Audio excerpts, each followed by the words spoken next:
नमस्कार दोस्तों, आप सभी का स्वागत है आपके अपने YouTube channel study today with Viplav में। तो दोस्तों, आज के इस वीडियो में हम क्लास 11th के लिए JCRT द्वारा जारी किए गए टर्म 2 एग्जाम के लिए जियोग्राफी यानी कि भूगोल का मॉडल क्वेश्चन पेपर सेट 2 का कंप्लीट सोल्यूशन देखेंगे।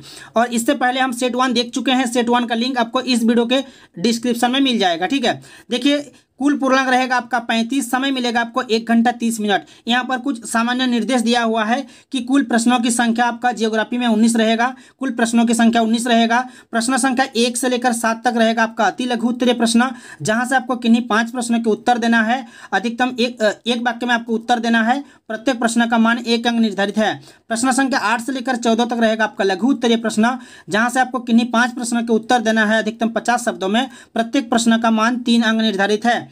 प्रश्न संख्या 15 से लेकर 19 तक रहेगा आपका दीर्घ उत्तरीय प्रश्न, जहां से किन्हीं 3 प्रश्न के उत्तर आपको अधिकतम 150 शब्दों में देना है। प्रत्येक प्रश्न का मान 5 अंक निर्धारित है। कुल मिलाकर 19 प्रश्न आपको एग्जाम में देखने को मिलेगा। तो एक एक करके मैं यहाँ पर सभी का उत्तर बताऊंगा। वीडियो को कंप्लीट देखना, वीडियो को लाइक करना, सभी दोस्तों में शेयर करना। ये सारे के सारे क्वेश्चन आपको एग्जाम में जरूर देखने को मिलेगा। ठीक है, क्योंकि अधिकतर क्वेश्चन मॉडल सेट से ही आपको देखने को मिलेगा। 3 मॉडल पेपर जो है JCRT द्वारा 3 मॉडल पेपर जो है जारी किया गया है। एक एक करके सभी को देखना। फर्स्ट वीडियो का लिंक आपको इस वीडियो के डिस्क्रिप्शन में मिल जाएगा, यानी कि मॉडल सेट 1 आपको मिल जाएगा और ये मॉडल सेट 2 है। और नेक्स्ट वीडियो में जो है मॉडल सेट 3 जो है आप लोगों के लिए मैं अपलोड कर दूंगा। ठीक है, तो चलिए वीडियो को स्टार्ट करते हैं। तो चलिए स्टार्ट करते हैं। पहला क्वेश्चन है आपके सामने कि विश्व में सर्वाधिक गहरे सागरीय गर्त का नाम लिखें। विश्व में सर्वाधिक गहरे सागरीय गर्त का नाम लिखें। तो आपको याद रखना है मारियाना गर्त। मारियाना गर्त जो है विश्व का एक प्रमुख और बहुत ही गहरा महासागरीय गर्त है। ठीक है, आपको याद रखना है मारियाना गर्त। नेक्स्ट क्वेश्चन आपके सामने कि लोकतक झील किस राज्य में स्थित है। तो आपको याद रखना है मणिपुर के अंदर। ठीक है, मणिपुर राज्य में स्थित है लोकतक झील किस राज्य में स्थित है। लोकतक झील जो है भारत के पूर्वोत्तर भाग में स्थित मणिपुर राज्य की एक झील है। ये आपको याद रखना है। नेक्स्ट आपके सामने कि भारत का एकमात्र जीवित सक्रिय ज्वालामुखी कहाँ स्थित है। भारत का एकमात्र जीवित सक्रिय ज्वालामुखी कहाँ स्थित है। अंडमान निकोबार द्वीप समूह के अंदर स्थित है। ठीक है, वैरन द्वीप जो है भारत का एकमात्र सक्रिय ज्वालामुखी है, जो सक्रिय ज्वालामुखी है जो कि अंडमान निकोबार द्वीप समूह में स्थित है। ठीक है, नेक्स्ट देखो भारत की जलवायु कैसी है। देखो भारत की जलवायु जो है मानसूनी है। भारत की जलवायु कैसी है, मानसूनी है। ठीक है, नेक्स्ट आपके सामने कि अरावली पर्वत की सबसे ऊंची चोटी कौन सी है। देखो अरावली पर्वत की सबसे ऊंची चोटी राजस्थान के सिरोही जिलों में स्थित है। सिरोही जिलों में गुरु शिखर नाम है, गुरु शिखर, जो कि 1722 मीटर ऊंची है, या तो कह सकते हो कि 5676 फीट ऊंची। ठीक है, 1722 मीटर ऊंची है। ठीक है, शिखर का नाम है गुरु शिखर, जो कि राजस्थान के अंदर है, राजस्थान के सिरोही जिले में स्थित है। लाल मिट्टी के रंग। नेक्स्ट क्वेश्चन है लाल रंग का क्या कारण है। देखो लाल मिट्टी में लोहे की मात्रा काफ़ी अधिक होती है, जो इसके लाल रंग का कारण है, क्योंकि आयरन ऑक्साइड लाल भूरे रंग का होता है। ठीक है, नेक्स्ट क्वेश्चन आपके सामने। सभी से रिक्वेस्ट है वीडियो को लाइक करना और सभी दोस्तों में शेयर करना। ठीक है, और इस तरह के वीडियोस देखने के लिए, इस चैनल में जुड़े रहने के लिए चैनल को सब्सक्राइब जरूर करना। नेक्स्ट है महाराष्ट्र में पश्चिम घाट को क्या कहा जाता है। देखो महाराष्ट्र में स्थित पश्चिम घाट का संस्कृत नाम जो है सह्याद्री पर्वत है। यह भारत के पश्चिमी तट पर स्थित पर्वत श्रृंखला है। नेक्स्ट आपके सामने जल चक्र क्या है। जल चक्र क्या है, लघु उत्तरीय प्रश्न, चित्र सहित समझाएं। जल चक्र का तात्पर्य पृथ्वी के स्थल मंडल, जल मंडल तथा वायुमंडल के बीच होने वाले जल के चक्रीय प्रभाव से है। जल चक्र का तात्पर्य पृथ्वी के स्थल मंडल, जल मंडल तथा वायुमंडल के बीच होने वाले जल के चक्रीय प्रभाव से है। देखो जल एक चक्र के रूप में महासागर से धरातल पर और धरातल से महासागर तक जो है पहुँचता है। किस प्रक्रिया द्वारा पहुँचता है, बाष्पन प्रक्रिया द्वारा, संघनन और बर्षण प्रक्रिया द्वारा पहुंचता है। इसमें जल के विभिन्न स्रोतों से जीवों के बीच जल का आदान प्रदान भी शामिल है। आपको चित्र यहाँ पर भी दिखाना है। ठीक है, इस तरह से आप चित्र दिखा सकते हो, बना सकते हो। ठीक है, देखो।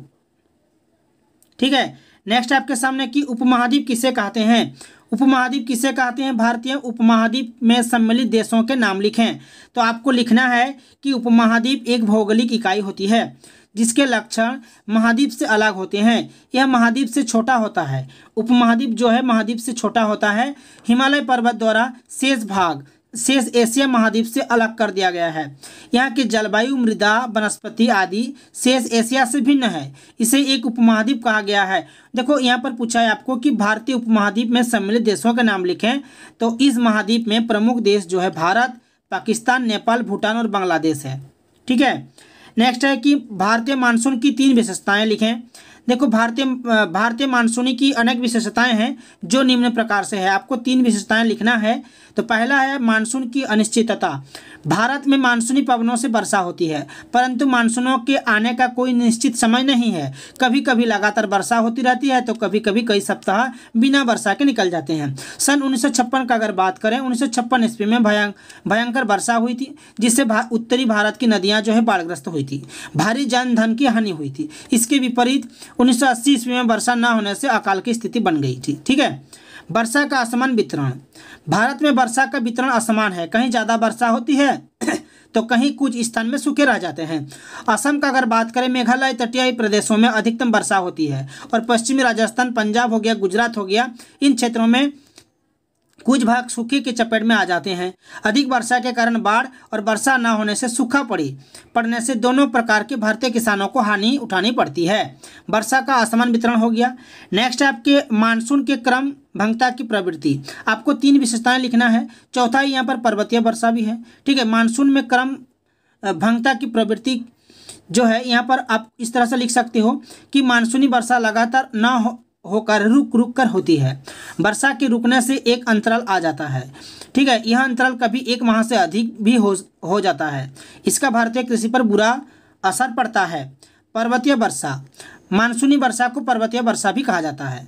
मानसूनी पवनों को रोकने में पश्चिम घाट की पहाड़ियों तथा असम की पहाड़ियों का विशेष हाथ है। इसके कारण पर्वत के सामने के भाग में अधिक तथा पीछे के भाग, जिसे वृष्टि छाया क्षेत्र कहते हैं, उसमें कम वर्षा होती है। इस तरह से आप जो है 3 विशेषताएं लिख सकते हो। ठीक है। नेक्स्ट क्वेश्चन देखो।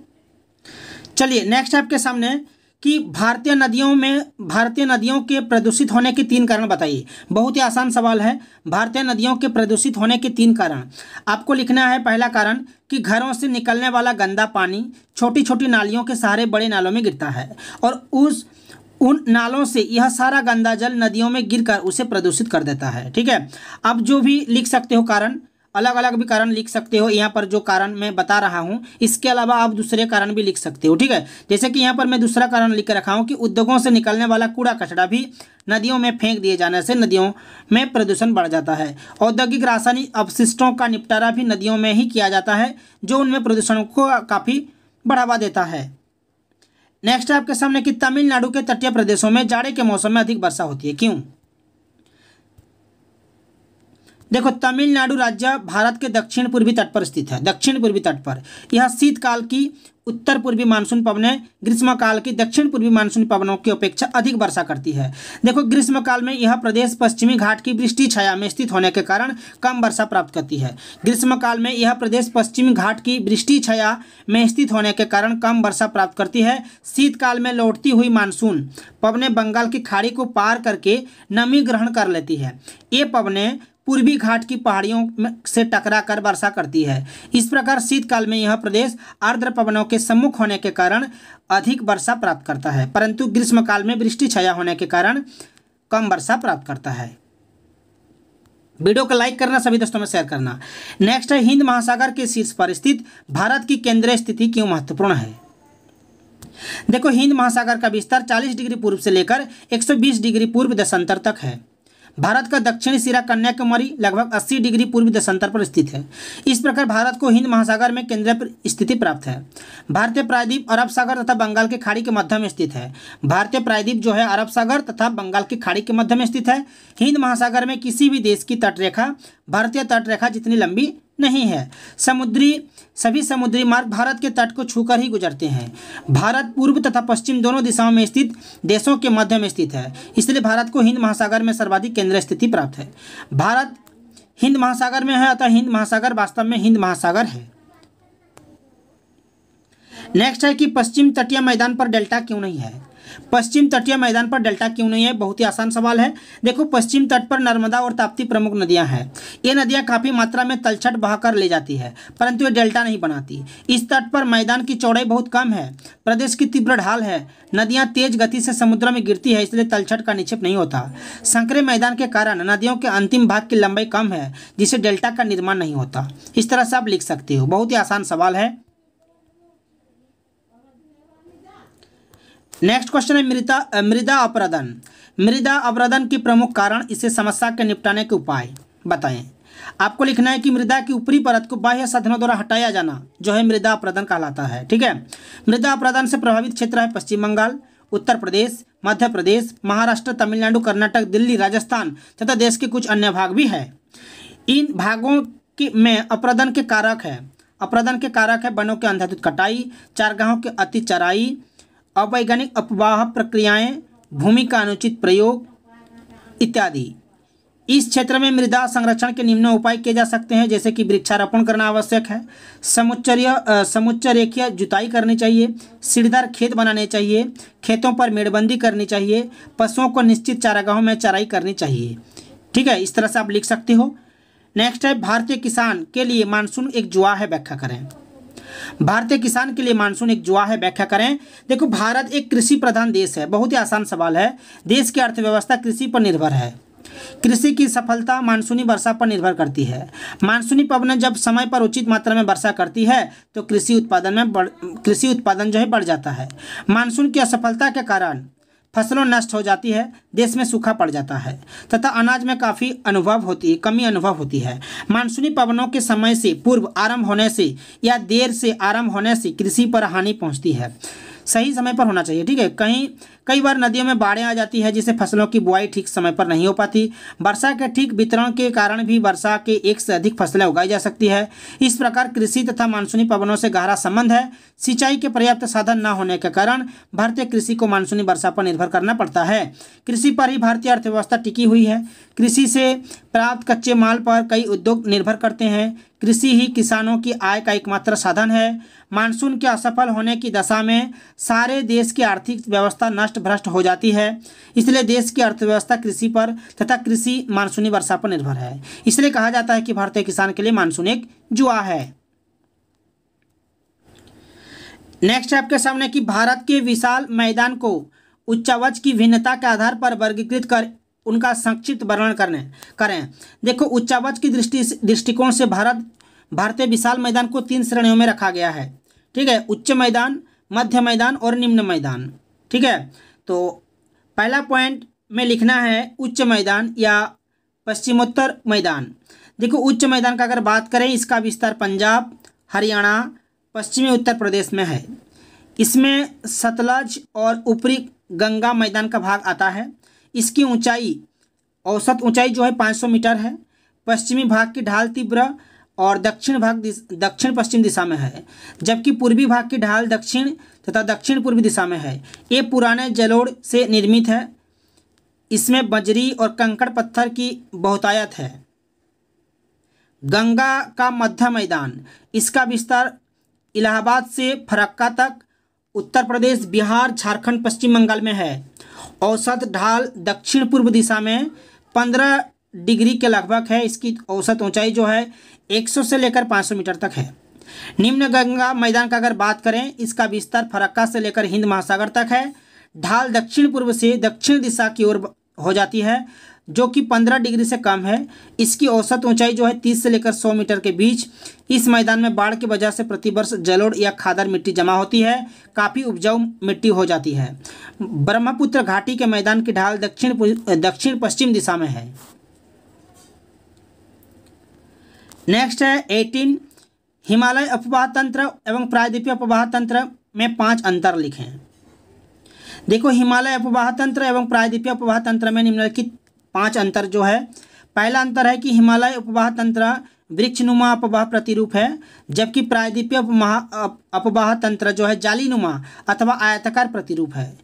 हिमानियों से उत्पन्न होने के कारण हिमालय की नदियाँ सदाबहिनी है, जबकि प्रायद्वीपीय नदियाँ बरसाती और मौसमी है और वर्षा पर निर्भर करती है। ठीक है।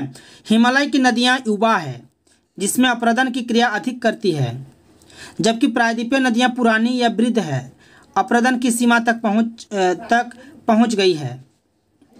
हिमालय की नदियां कहीं कहीं गार्ज बनाती है, जबकि खड़ी ढाल के कारण प्रायद्वीपीय नदियां जलप्रपात का निर्माण करती है। ठीक है। पांचवा है कि हिमालय की नदियां समतल भूभाग से गुजरने के कारण नौका संचालन के लिए उपयुक्त है, जबकि प्रायद्वीपीय नदियां गहरी गहरी खाई से युक्त होने के कारण नौका संचालन के लिए उपयुक्त नहीं है।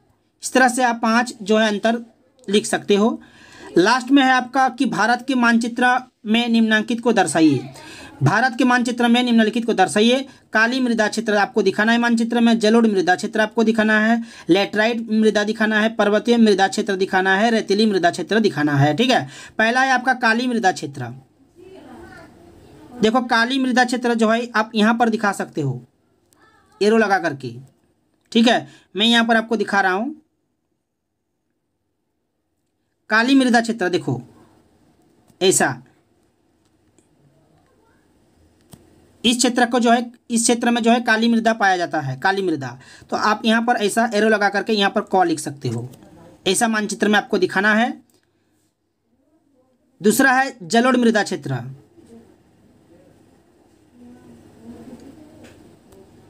जलोढ़ मृदा देखो ये वाला जलोढ़ मृदा क्षेत्र ये वाला। ठीक है। यहाँ पर आप ख लिख करके ऐसा एरो लगा सकते हो। नेक्स्ट क्या है, लैटराइट मृदा और पर्वतीय और रेतीली। लैटराइट मृदा,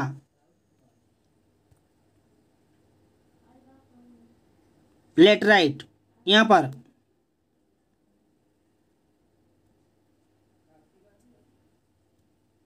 ये देखो ऐसा एरो लगा करके आपको गौ लिख देना है। ठीक है। ये हो जाएगा आपका। नेक्स्ट है आपका क्या, पर्वतीय मृदा क्षेत्र, घ। यहाँ पर देखो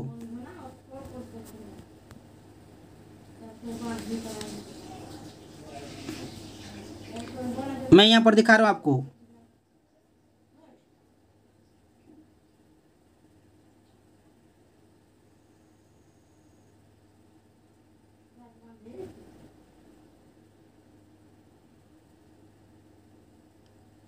पर्वतीय क्षेत्र जो है, ठीक है, आपको इस तरह से एरो लगा करके दिखाना है ये वाला। ठीक है। नेक्स्ट है आपका रेतीली मृदा, रेतीली ये वाला। ठीक है।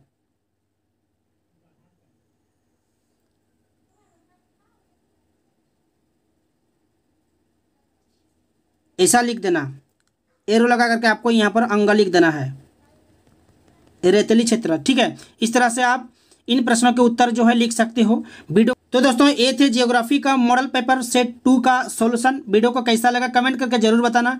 वीडियो को अगर अच्छा लगा तो वीडियो को लाइक कर दीजिए और सभी दोस्तों में शेयर कर दीजिए। और इस तरह के वीडियोस देखने के लिए, इस चैनल में जुड़े रहने के लिए चैनल को सब्सक्राइब करके रखिए। तो मिलते हैं नेक्स्ट वीडियो में, तब तक के लिए बाय। जय हिंद, जय भारत।